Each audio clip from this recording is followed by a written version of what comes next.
Hello, ladies and gentlemen. This is Playmore69 here, aka Michael, and this is the All in All Podcast, episode 16. And in this episode today, I will be reacting to another Jubilee video. I have done a Jubilee reaction before, and that was Rich versus Poor. And Jubilee released another video about 2 weeks ago with their Middle Ground series, one of my favorite series. And this one, I think, fits my podcast relatively well. And this is about, obviously revolving around politics. And I have done a lot of liberal versus conservative videos on the podcast already. And I just recently did a political compass test. So I've been doing a lot of political episodes. So this will be, I guess, one of them as well. And I feel this is a very interesting dynamic because it is liberal teens versus conservative parents. I think this is a really good conversation to have because, at least in the US, this tends to be the case that the older you are, the more conservative you are, and the younger you are, the more liberal you are. So Jubilee decided to, I guess, do a middle ground episode on this. I've heard it is quite well, and I know a lot of YouTubers and streamers have already reacted to it, so I'm a little bit late to the game here, but I saw this episode, and I think it was perfect for the podcast. So anyways, let's just jump right into it, and let's see how it goes. I'll just switch to HD here, and then we can get the video going. When you're young, you're not thinking, and everybody has made a bad choice. And because you're stressed out, you go change your gender. Because you want to try something new, once you do it, you can't go back. The more you throw stuff at kids before they develop, that's indoctrination. When Jubilee created Middle Ground, the intention was to uncover humanity and empathy shared among strangers with opposing beliefs. Whether your political beliefs are on the left or the right, we all exist within our own echo chambers. So for this episode, we partnered with Ground News and created a test that can analyze your news sources and show you their biases. The participants of this episode agreed to take the quiz and share their results. We encourage you to do the same. Step forward if you agree with the prompt. Cancel culture is a good thing. And like always, I will be agreeing or disagreeing with each one of the prompts. So the first one is cancel culture is a good thing. I don't know if cancel culture is necessarily a good thing. I don't know. It really just depends on who you're canceling, because if you were canceling with someone with radical beliefs that are totally opposed to mine, I would say, oh yeah, it's a good thing, but that's just me being biased, obviously. I think everyone should be able to have an opinion, but I think if someone's radical enough, we have the right to not silence them, but at least give our opinions back to them. I don't know if it's necessarily a good thing. I feel the liberal teens are going to agree with this, and the conservative parents aren't, because I think conservatives feel like they're on the butt end of this, that they're the ones getting canceled, and the liberal teens are the ones that are doing the canceling. So I'm kind of in the middle for this.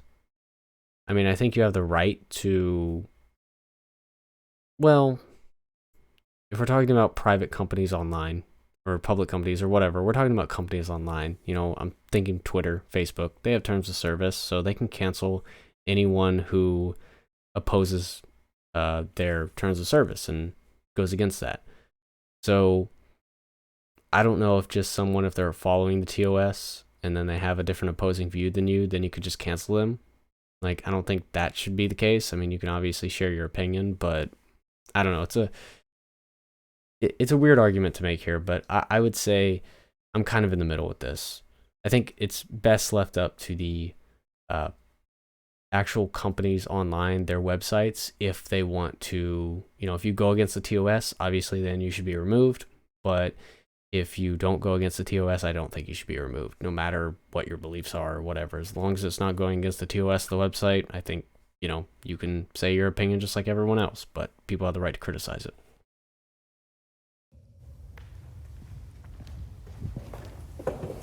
No surprise We there. have the freedom to say what you want, but everyone else has the freedom to respond and cancel you if you say something that is racist, homophobic, transphobic, etc. Cancel culture is definitely good in the means of deplatforming people who are spreading very hateful messages. What is your opinion on Trump being cancelled on Twitter? When you go onto Twitter or whatever, you check I accept the, guidelines, the community guidelines. I agree to follow them, and he didn't follow them, so Twitter has the right to take him off the app.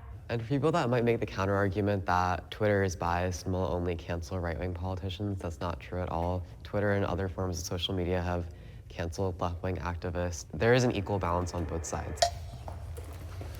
I mean, I like their point so far. I don't necessarily agree with the equal balance. I definitely feel like the media, at least the mainstream online, is swayed to the left, and that's coming from a liberal. I just feel that you can say a radical left opinion and a radical right opinion, you would be much more likely to be removed for the radical right opinion.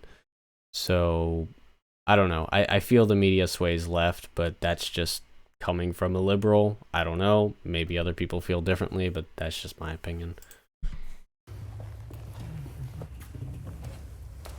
You brought up canceling him off Twitter. I'm sorry, I disagree. When the Taliban can use our social media, but an ex-president can't, there is something wrong with that. Did the Taliban violate community guidelines? It doesn't matter. I mean, I think it matters to Twitter what their community guidelines are. That's why they banned Trump, because Trump violated community guidelines. That's what every platform has, whether it be TikTok, YouTube, Instagram. The Taliban stones people because they're gay. If they've done that and they've posted videos of stoning gay people, I agree, they should be removed, and that is 100%. fundamentally wrong. So Except it's not. the problem is they're smart enough to not do that.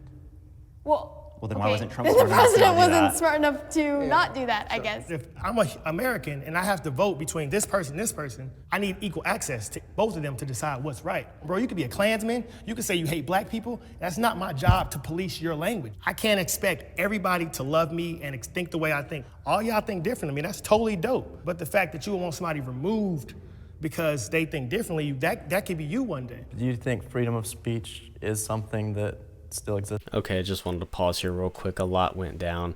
So first, starting with the old guy in the red shirt that brought up the argument that, oh, you know, an ex-president can't use it, so there's something inherently wrong.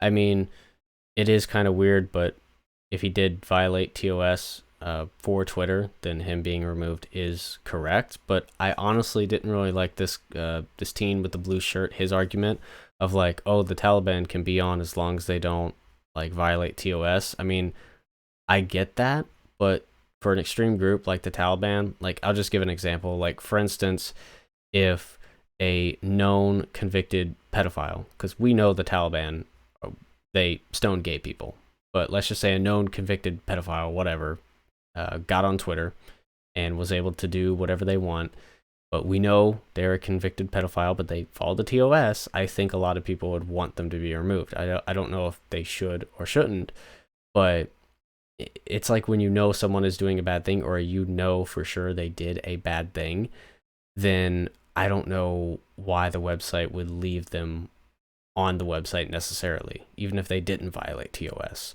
But that's just kind of my opinion.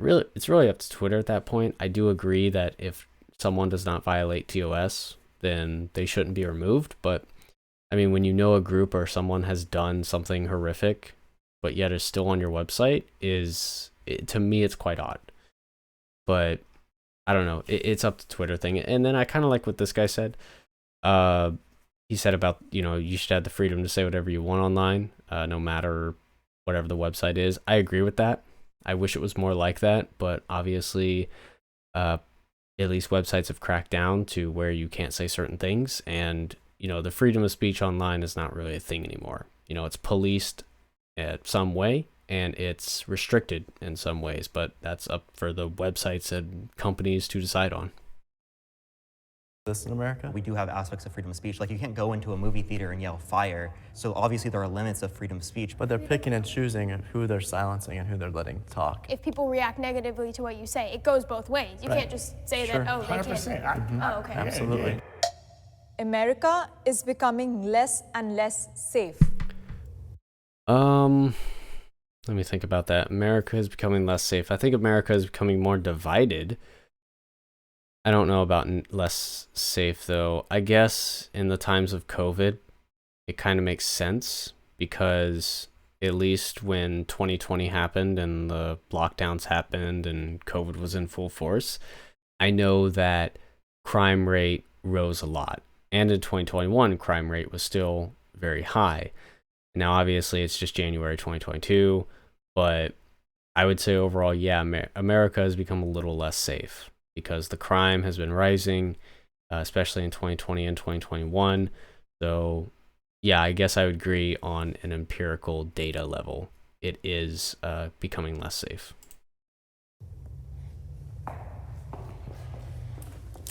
I'll leave this to you guys. So I have a lot of friends that have been in the military for the last 20 years because they refused to get vaccinated. They told me that they would be dishonorably discharged or kicked out of the military. I just believe we're losing a lot of good servicemen with the current situation that we're in right now. Of course, conservatives bringing up the vaccines, but I think that's a horrible argument because if you go into the military, you're going to get all sorts of vaccines, and I don't think the COVID vaccine is going to be any different. So it just seems quite odd that you sign up for the military, you know you're about to get all of these vaccines, and then all of a sudden the COVID vaccine comes and you have a problem with it. So I think you should know what you're getting into when you sign up for the military. So I think this is a stupid argument, but you know, whatever. Conservatives are going to make this argument. A lot of police officers are down. Crime is up all over. When police aren't there, we're murdering each other at a really high rate.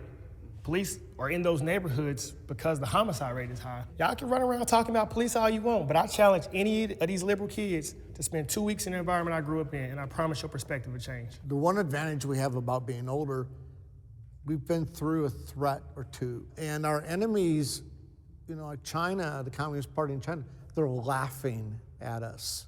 You know, Russia's like, we don't need to do much. They're gonna screw it up on their own. We need to get the help of our younger people that haven't been through a threat before to realize a lot of what's going on is not good.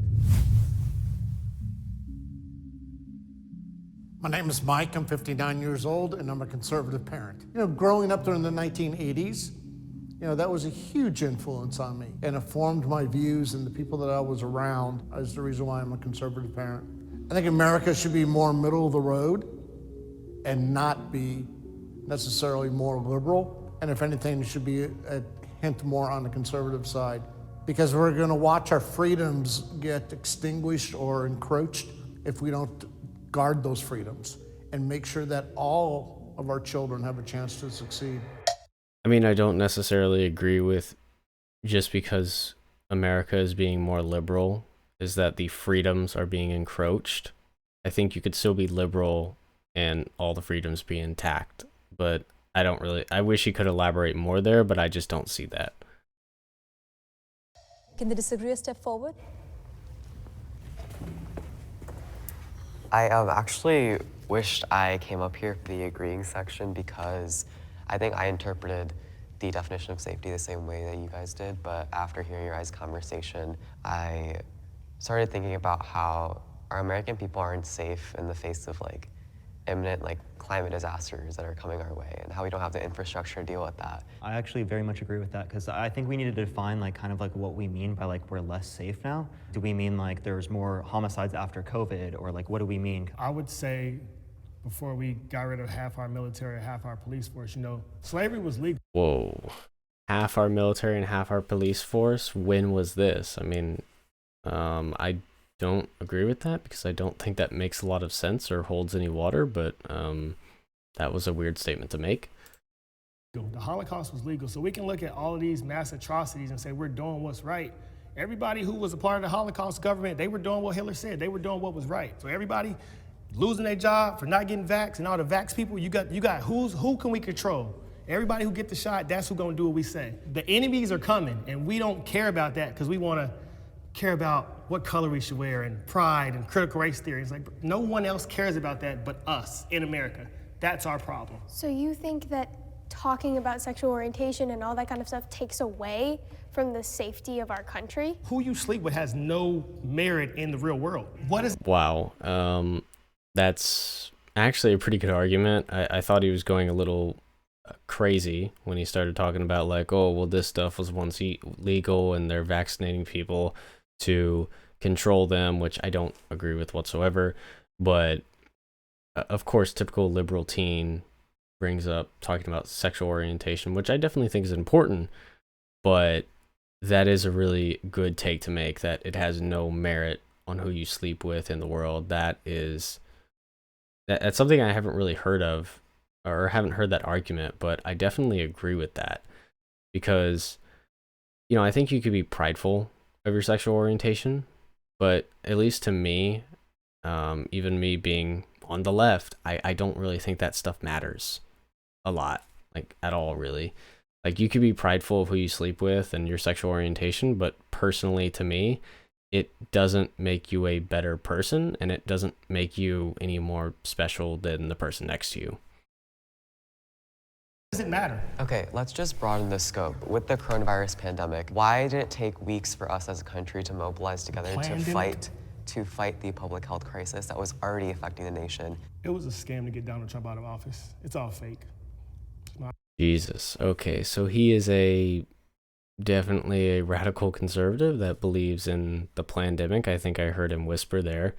But yeah, I don't think you're going to be able to get through to this guy. I didn't know he was that sort of crazy. My opinion. I agree with you. I don't think that we could create, or the Even that guy Democrats could agreed create with an him. international plan, getting all of these scientific communities outside of just the US and even international governments on their side for something that they're just trying to get Trump out of office. I feel like that's heavily ridiculous. Trump was the thorn that nobody saw coming, and they had to find a way to get him out of there. If there's no mail-in voting, 100% Trump is the president right now, 100%. Yeah, because overwhelmingly mail-in ballots were to Biden. That's obvious. Like, Exactly. That's not because mail-in ballots are fraudulent, because mail-in ballots are actually not fraudulent at all. That this election was the safest election in recorded history. There's a lot of videos, so you see people with fake ballots, so that's here and there. I'm not about to That's just argue with it. hearsay from random people on TikTok. Are we really gonna take that as empirical evidence? It's a personal opinion. My name is Parker, I'm 19, and I'm a liberal. My sisters and I have become a lot more liberal, a lot more left-leaning over time, while my parents have stayed a bit conservative. Before, when I was a conservative, I kind of just went off a lot of the indoctrination and propaganda that was spread to me when I was a kid. I grew up on the fact that, we shouldn't have increased taxes because taxes are just negatively affecting us. Personal responsibility isn't what a lot of the decisions people make in society is based on. It's mainly based upon their environments, how they're socialized by their parents, people around them, things like that. I mean, I agree with basically everything he said there, but I hate how liberals do this, and I'm glad he hit the nail on the head. I am, a liberal. Obviously, I'm on the left, but I still do preach personal responsibility. Personal responsibility matters just as much as your environment. Yes, your environment that you grow up in shapes you completely, but it still doesn't take away from the fact that people have to take personal responsibility for their actions.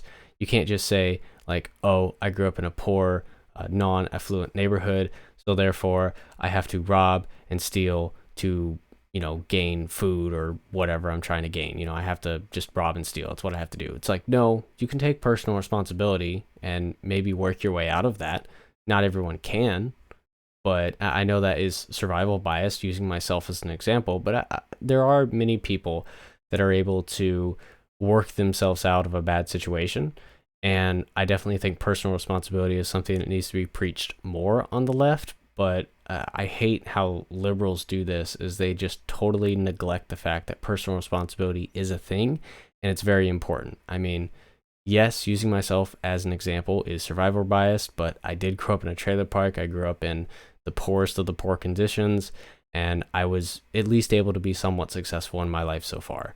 And I think that if people are to take more personal responsibility and less reliant on other things, then maybe they can get themselves out of those situations. Not everyone will, but that's just the fact of life. Not everyone will succeed. My news source is more reliable than the other sides. I mean, at least with the sources that I use, I would say they're pretty neutral. But I mean, if you're I don't know. It really depends on your source. Yeah, is CNN just as wrong, or as much as the time wrong as Fox News? Probably, but I don't know. It just depends on what sources they say. So I'll go pretty. I'll just say I don't know for this one. News source. When I look at conservative news, I see a lot of conspiracies that I don't necessarily agree with. And so if everything comes from opinion and just people developing their own ideas, it just doesn't seem reliable to me. I feel like the only way we can get unbiased news is in order for news media organizations to stop prioritizing having really vivid headlines that might not necessarily be 100% accurate. I think that starts with putting people over profit. They want the biggest story or whatever, and they don't want to actually give the news that would be beneficial to our everyday average Americans. And I think that if we put a lot more focus on putting people first instead of the big news or the big story, we can change that aspect of society. I agree with you 100%. Like I say the civil rights movement is the civil rights entertainment industry because it's so profitable. Put a police shooting on TV, it's breaking news. Every headline is on every social media. You're selling shirts, you're selling signs. That's so much more profitable than showing me and you shaking hands. The news media is literally capitalizing off the emotions of society. No matter how you feel about it, handle it in your privacy of your house. Why?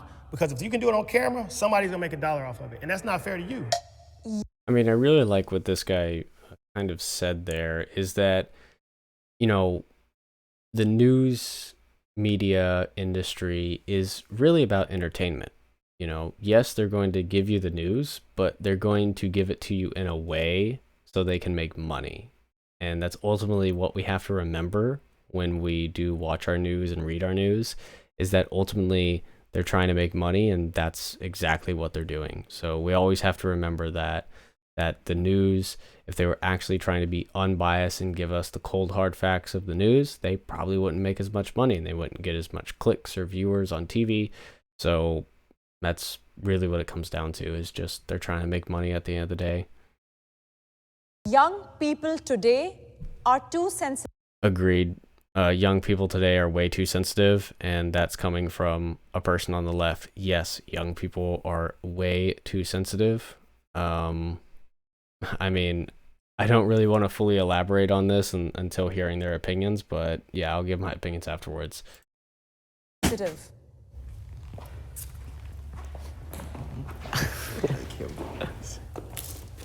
I think it's a good thing that young people are sensitive. I think today they can be more sensitive than what they probably could have been 30 or 40 years ago. You know, the growing up was the Berlin crisis, the Cuban Missile Crisis.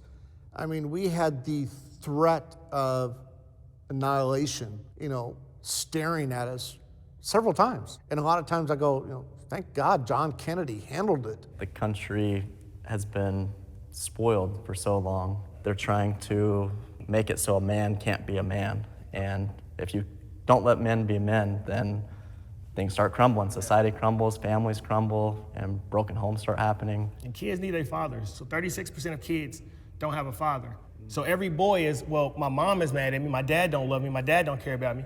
Maybe I should be gay, maybe I should be trans, I don't know who I am. And your father puts confidence in you. No disrespect to anybody, but the younger generation of men are soft. And if we had to go to war, they're not protecting America. There's no better place to be as a black individual or whatever you are in America.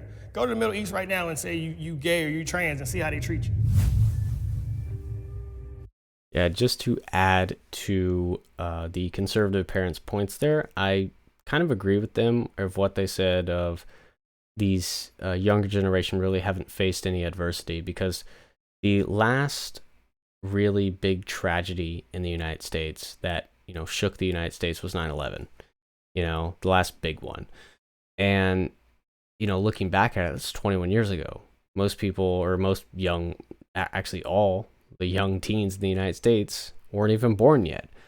So, you know, I guess you could make the argument that the reason teens are so soft today, or young liberals, are that there's not a lot of adversity happening and they are kind of going off the rails with pushing their liberal values. I mean, that's kind of what it seems like, because when I talk to far left individuals, they are almost all the time very young and they really don't have much life experience. And I think that they have these radical beliefs because just being a young liberal, they think, you know, the more liberal, the better. And at least that's what I encounter a lot. So I kind of agree with the point that we haven't really faced adversity as a nation in that kind of like nationwide way. I mean, you can say COVID, definitely, but I don't know. I think a pandemic is a little bit more different than like an instant tragedy like 9/11 or something like that. But I definitely think that, well, I did think before, when COVID started, it would kind of bring the country together, but that's not what it seemed to do. It seemed to just put it apart. Johnny, I'm 32 years old, and I am a conservative parent. My grandfather was a no-excuse individual. He grew up in the Jim Crow South, but he worked hard. The house that he bought is still in our family today.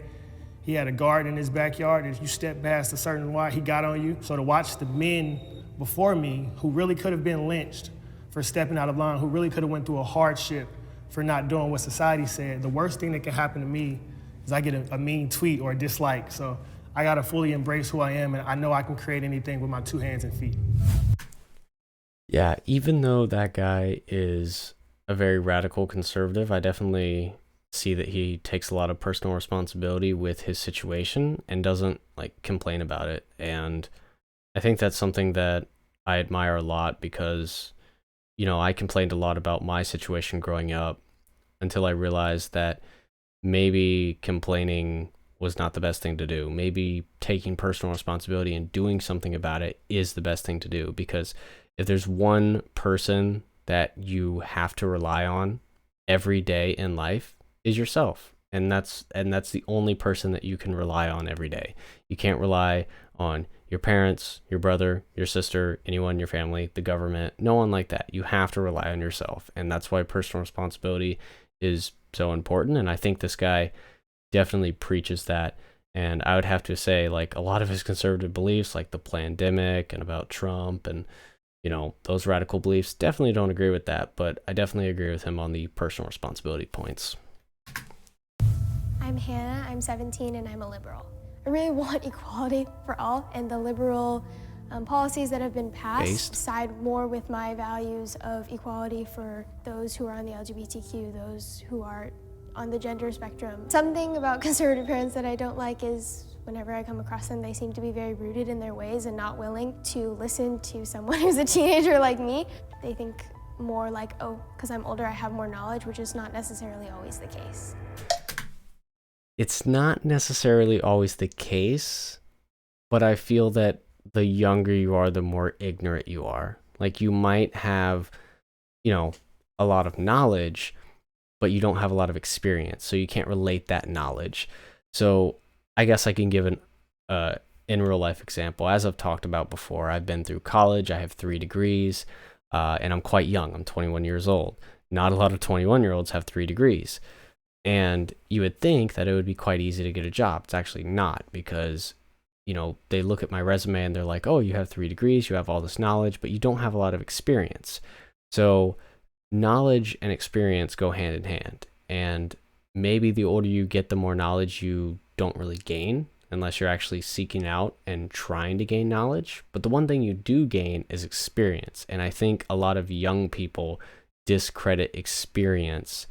And that is something that is equally great to knowledge, is experience. I've learned that, obviously, after the fact of being in college, because, you know, at least in the job industry, they value experience more than education.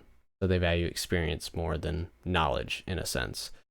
So I don't know. I think it's something a lot of young people just overlook, that these older people that have lived, you know, 20, 30 years older than them, you know, they might not even have the equal knowledge to me, a young person, but they also have 20 to 30 years of experience over you, which counts for something at least. Can we have the disagreeer step forward? This idea that because men are being raised by women that they're weaker is, in my opinion, completely false. I mean, the only thing I'll say to her point is that it has been shown in data that a person growing up, man or kid, boy or girl growing up in a household with a married couple or a family of a father and a mother, they tend to develop better and tend to be more successful in life. Single parent households are probably are a much bigger problem than people really give them credit for. Growing up in a single parent household, your outlook on life is already much more set up for failure. So I think that, yes, for what she's saying, might not be, I don't think men are going to be weaker, like physically or mentally, growing up with just a single parent, like a mom, but they're definitely not going to be probably as successful. Our generation, it's not more sensitive, we're more aware of all these things. Being transgender and gay is not something that should be ashamed of or make you feel less. In today's society, that is why women are fighting for equality, because this idea that because they only have a mom, they're weaker, or because, they're more sensitive, that's, in my opinion, completely false. And I would say in the environment that I grew up in, the teen pregnancies come from girls without fathers. The homicides come from people without fathers. Every girl that I know, if they grow up with a daddy, they get married before they have a kid. Why do they not have fathers? If you want me to be real, because a lot of women make bad choices on the men they procreate with. If you make a bad choice, that's your responsibility. Every bad thing that I did in my life, it was when my daddy was in jail. When my dad was out and I had my dad's reassurance, I was a better person. I had one daughter that had to move across the country to get rid of a toxic relationship with somebody that was harming them. Why does the woman have to move across the country? Because the man...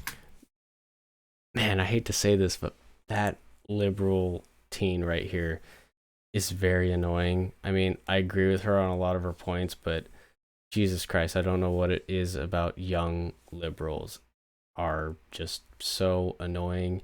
It's like he was just giving an example of a situation and she's automatically calling out the man for being wrong. But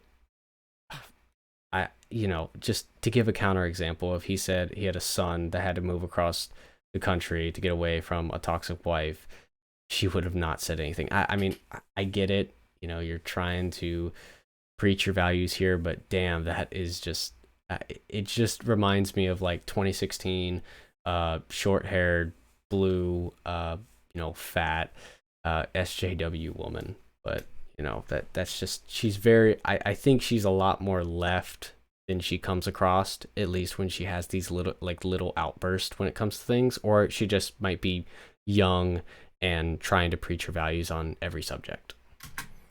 Is being toxic. Why can't the man be taught, don't be toxic? Oh, I agree. Women nowadays have to deal with those kinds of relationships. The mother knows better, I would say, than the father about that. We're not more sensitive. What would the woman know better than the father? Know better about toxicity? I wouldn't agree with that. I don't even know what point she was trying to make there. The woman would know better than the father about toxicity, about relationships. Like, she elaborate? I really, I'm not going to say like I've disliked her so far, but it's like she's being very ambiguous with her points. There's just more opportunities for us to be sensitive.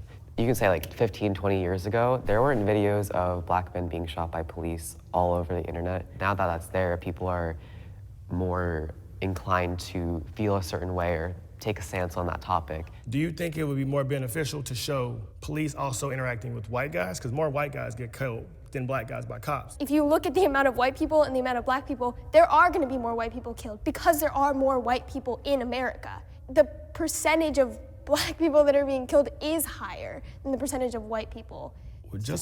Okay, 100% agree with her. That's 100% true. I've said that before. She's just annoying. Like, I don't know how easy to say it. I guess because she's young and I don't know, but yes, what she said there is 100% true. I try not to bully people on the internet. I don't know why I'm doing that. It's just, I don't know. 100% agree with what she says. It's 100% true. Look at empirical data. Everything is right there. Because you're pulled over doesn't mean you have to resist. I mean, they don't just kill you when they pull you over. It's all about based on how you perform as an individual. I've been pulled over and never had a bad interaction in my life. When I was rude, I got snatched out the car. Everything is a personal choice. If you can't take accountability for your life, then you will forever be a slave. That's not true. There are definitely issues on the side of policing. Black communities, majority black communities, majority POC communities are over-policed. There's larger patrols in black communities. There are police work longer hours in majority black communities. So there's an issue from the policing side as well. I mean, that's why I think it's two sides of the coin. Yes, it's a problem that, black communities are over-policed, but I still think personal responsibility is something that is very important. That just because your community is over-policed and there's a lot of police there, doesn't mean you can't take personal responsibility, for instance, when someone pulls you over. So, I don't know. It's two sides of the coin there. Yes, black communities are over-policed, and there's a lot more police that are there, but you can still take personal responsibility to alleviate some of the problems that you might encounter with those said police. Politics has damaged my relationship with a loved one. I don't really know with me. I mean, a lot of people in my family don't agree with my politics because my family is majority conservative. But I don't think it's damaged any relationships. I think just people look at me a little different, but I think they still accept me as me and for who I am.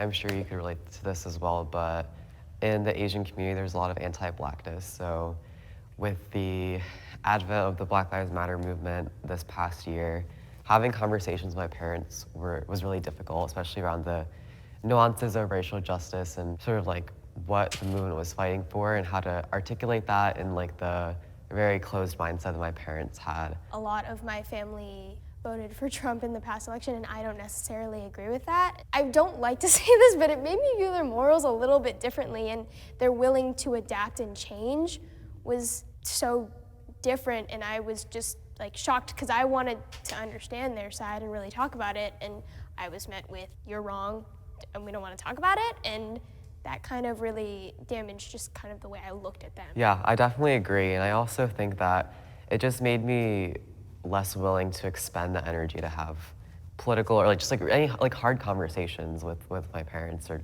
anyone else in my family.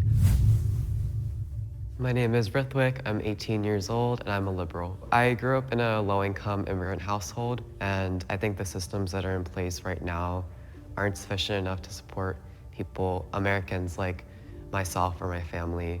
Because my parents were immigrants, I think they were liberal on issues like immigration and things that directly affected them. I'd like to ask to the conservative parents why they don't necessarily listen or adopt their own beliefs, whether political or social, based on the conversations they have with their children and why they're so set in their ways. I mean, I guess I'll add this quote in because a lot of, like, it seems like most of the conservatives or most of the liberal teens that have gone up and actually talked on, like, the stand there telling a little bit about themselves, they basically say, like, oh, why aren't the conservative parents listening? So I guess I'll add this quote in, and this is a quote by, if I remember correctly, Winston Churchill. And this quote basically goes, if a man is not a socialist in his 20s, then he has no heart. And then if a man is not a conservative by the time he's 40, then he has no brain. Which basically means that when you're young, you're obviously more caring, you're more empathetic to others. But as you grow older, you become more set in your ways. And you basically realize that some people don't want to be helped or can't be helped. And I think that's important to know. I don't think you just automatically become conservatives as you get older. I think you just necessarily become like more set in your ways. So if you're already a liberal as like when you're young as a teenager, you'll probably still be a liberal when you're older, but you'll be a lot more set in your ways. You'll be less likely to change them basically. You know, I read a lot of the tragic stories where family members don't talk to each other anymore. Personally, I think that's sad. Do all my family members vote the same? No. Do we have a pretty good idea of how family members may have voted? Yeah. But we went more of agree to disagree. I'm not gonna not buy you a present for Christmas because, you know, you decided to vote for somebody that I don't like. Based. Give me a break. Families are special. And we've got too many people, as you've talked about, that don't have them. When I took this prompt, I kind of took it more of like my view of the person changed differently because, not because of the way they voted, but because some of their values to me were, like he said, moral values, and that shows kind of part of their characters. Would you say that morality is subjective to each individual person though? Or would you say morals are the same across the board? The basic is human equality for all. And so if you don't believe that somebody should have an equality based on their gender, their sexual orientation, or their race, or anything like that, that's a moral problem in my eyes. I mean, I definitely agree with her there that I wish every person out there would have that fundamental moral belief of like, oh, everyone should be equal based on like their sexual orientation, their gender, race, ethnicity, whatever. But ultimately, morality is subjective, and a lot of people do not share those beliefs. And I think that, yeah, she could say it's a problem under her moral framework if you don't believe that, but it's also a problem under other people's moral frameworks if you do believe that. So I know that she's young, and she probably believes that her belief is the most mighty and correct, but I think you always have to remember in life that maybe I could be wrong here in a certain situation. You know, self-awareness, introspection. Now, I definitely agree with her that I think she's right. I agree with her, but there are going to be people out there that disagree with her. And sometimes you might be wrong. I don't think she's wrong here, but sometimes she might be. Not every opinion or belief she has is going to be correct in life. And I've learned that too about myself. Because that's a huge thing with the trans and the gay and the LGBTQ and all that whole thing. So I grew up LDS, being Utah County, it's like 95% Mormon. At 8 years old is when you get baptized. And so if you're raised around where 95% of people think the exact same way, I feel like that's too young of an age where you're a child and you don't really know what you're doing. And so where I have a problem with the trans or these different things is they're getting kids at like 10, 12 years old, and they're pushing them down that path. Who's they? Who's they? Mm-hmm. Who's indoctrinating these kids into becoming LGBTQ and et cetera? There's a lot of groups out there. Like? I've just heard that there's groups out there. I don't know. You don't think there's groups out there that do that? No. I'm assuming Wow. Maybe this guy's like a Destiny fan or whatever, but man, he really fucking burnt him there. Do I think there are people out there indoctrinating kids to the LGBTQ or like trans community? Yeah, there definitely are, but do I think is it as widespread as people let on? No, I don't think it is. And I think it's important for kids to be aware of the LGBTQ community and that some people are, out there are trans. But at the same time, don't push them into that ideology. I think there's a difference between awareness and indoctrination. you're a straight man, so I think it's weird for you to comment on the queer experience and what that's like for someone growing up who's struggling with those experiences. The way you're describing it as indoctrination, people who are figuring out their sexualities and their queer identities aren't necessarily going to ascribe to the first labels that are put before them. If I'm not mistaken, the brain isn't fully developed until you're 25 years old, correct? Yeah, correct. So I know how I used to think at 16, man. I know how I used to think at 21. Man, I'm not against kids doing whatever they want. It's just the older you get, you change. I got my first tattoo at 15. I'm covered now. If I was a little older, I probably would have waited. When you're young, you're not thinking. And everybody has made a bad choice. And because you stressed out, you go change your gender. Because you want to try something new, once you do it, you can't go back. The more you throw stuff at kids before they develop, that's indoctrination because you're trying to get them while they're not fully cognizant to know what's going on. I'm definitely glad he brought up that point there because I 100% agree. And I know a lot of adults might do this to teenagers or young adults that like, oh, your brain's not fully developed till 25, so your opinion is invalid. I don't agree with that. But I think on the sense of like truly knowing yourself, I don't think you can truly know yourself until you're 25. Like I know parts of myself, but to actually say like, oh, I know myself fully and my brain's not fully developed, I think is quite arrogant. And even as a 21-year-old, I can acknowledge that. You know, I still have at least 3 because I'm almost 22, at least 3 more years of brain development. So I think it's really important to recognize that yes, your brain is not fully developed till 25. In my opinion, you probably don't know yourself fully until 25. And when it comes to personal identity, sexual orientation, your sexuality, I don't think it'll be 100% like you'll know it until maybe 25. It might take that long. You might know it sooner and you might be correct, but just know that your brain is still developing and you're still going through a lot of changes, even though you might not think you are. The older you get, the more conservative you become. 100% agree with this. Data shows it.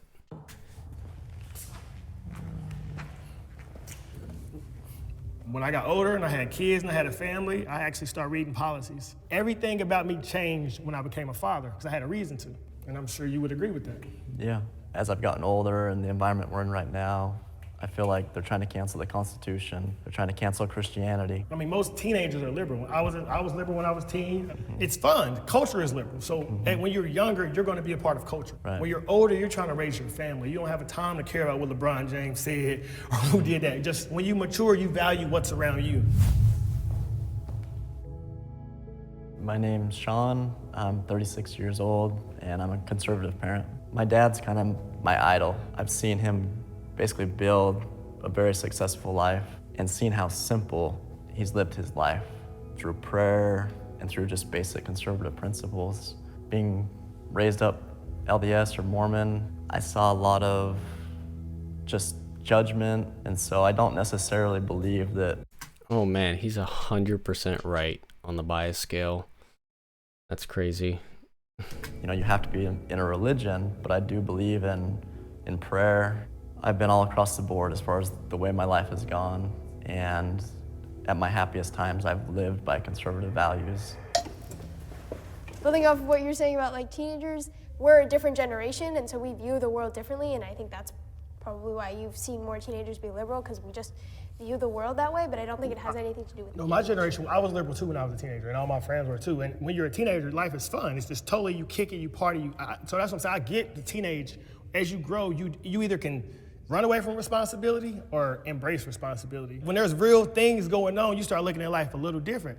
Versus when I was young, I didn't know about that. I didn't know about corporate gains tax, and I didn't know about my stock account, and I didn't know that all these things that I didn't know when I was a kid. So when people are generally talking about taxing the rich more, they're talking about the top 400 billionaires that are literally paying a lower effective tax rate in taxes than the middle class. The top 400 billionaires paying an effective tax rate of 8%, that's obviously not a fair share. And I think obviously everyone can agree here that they should be paying at least a fair share, right? How do you increase taxes on someone's assets, though?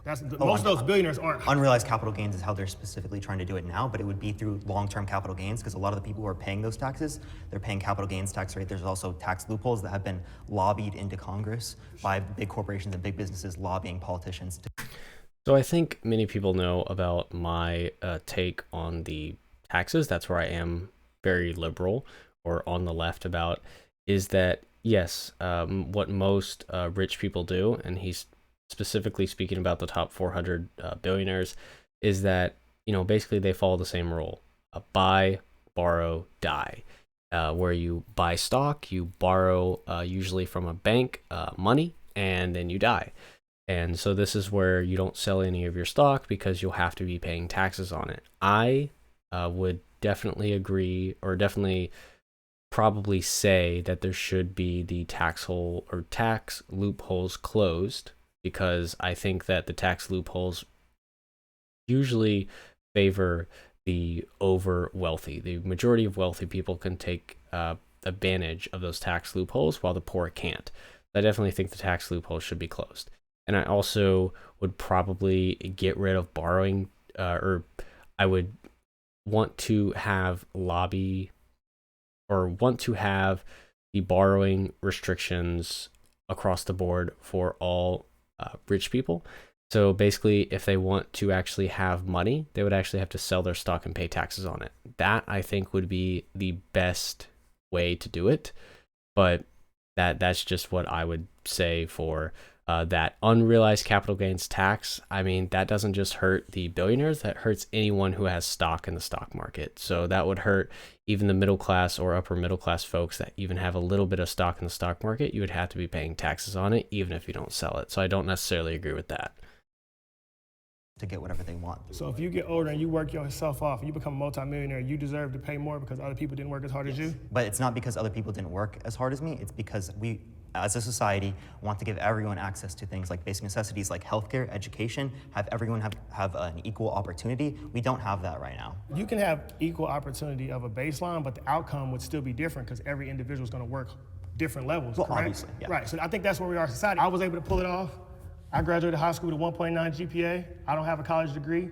So the only limits are the limits you place on yourself. That's just my perspective. America?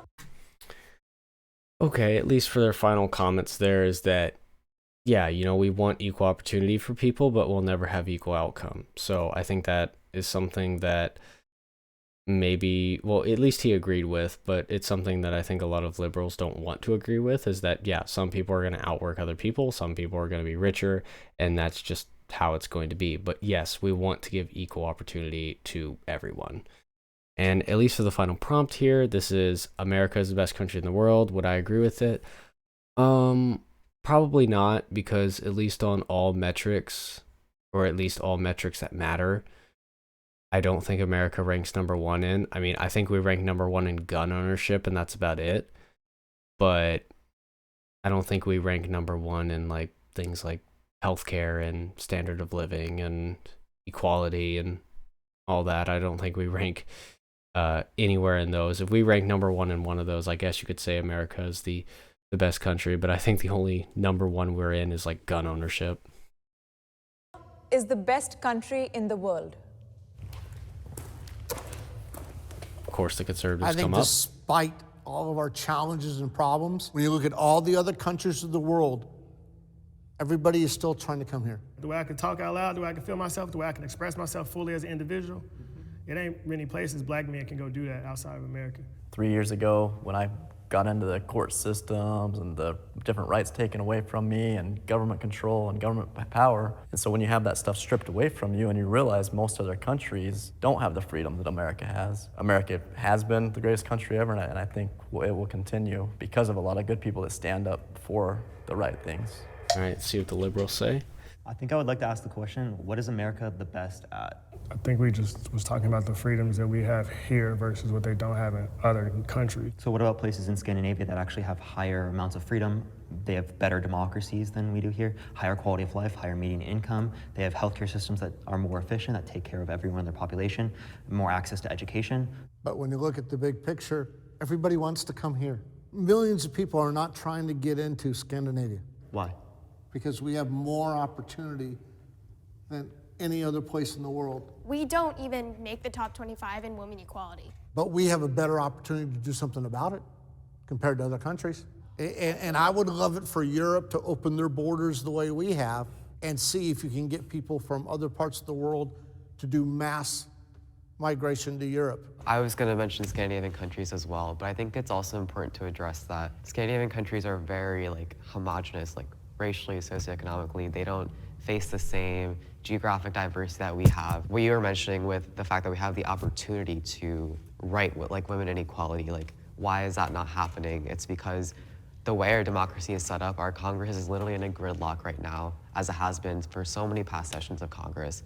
We aren't getting anything productive done. The opportunity we have here is incredible, and I'm very happy that I live here and not somewhere else, but we are so focused on, oh, America is the best, that we don't look at these other countries and say, why are all those people so happy, and what is that, and how can we incorporate that into our society? I mean, I would say, I think diversity is good. I think diversity of thought and diversity of opinion is super helpful.